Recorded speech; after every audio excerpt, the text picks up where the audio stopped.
The number one thing in my book for a successful broker early, you have to be coachable, but at the end of the day, you have to be disciplined. Started at Colgate playing football. Was fortunate enough to play there and got connected with a really good alumni base.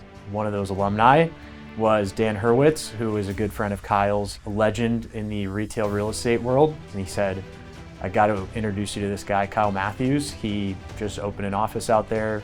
Spoke with Kyle, knew that it was going to be an absolute fit, and got the opportunity to come back for an internship in that summer before my senior year. After I think the second day, I called my parents and I said, this is absolutely what I want to do. This is where I want to do it. Basically just spent my whole time during the internship trying to prove my value to everyone. I did truly treat it like a 60-day job interview. Seeing Kyle on those trainings, seeing Dave, seeing that they really take the time to talk to the new agents, talk to the interns. That showed me that no job is too small for even the top people at this company. Got the opportunity to be asked back full time after graduation and took it from there. Starting out, it's hard. There's ups and downs. Some people will close the deal earlier or later, but you kind of think you're the only one going through it at that time. But in reality, everyone around you is either going through the same thing with you or they have gone through it and they've made it out the other side.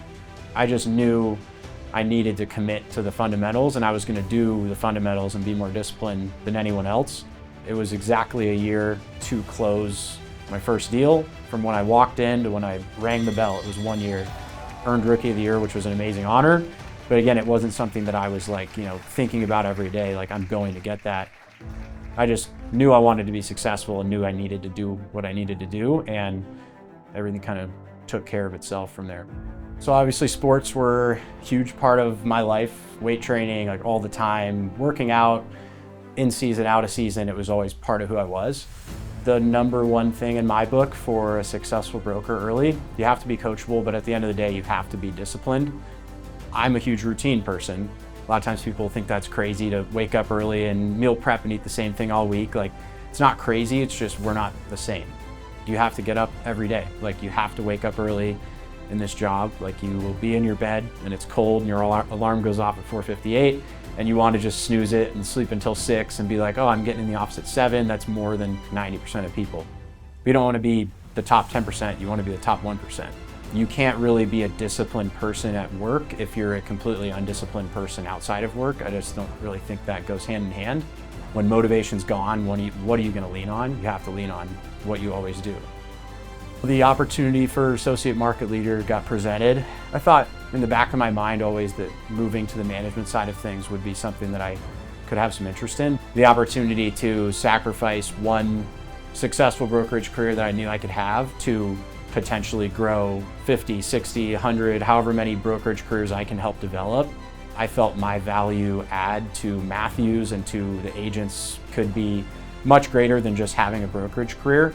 That's just something that's always been with me. I feel like comfortable with people looking to me when times get tough. I know that's a quality that I like in leaders, and that's a quality I like to show, because as a leader, right, a lot of times if something's going bad, everyone's going to look to you. You shouldn't be on your heels freaking out about what's going on. Everything has a solution. When I made the decision, I told myself, I committed to myself, like, I will be the best market leader I can be. Putting others people's needs ahead of mine and understanding that that's for the greater good, and that's exactly, I think, what I'm here to do.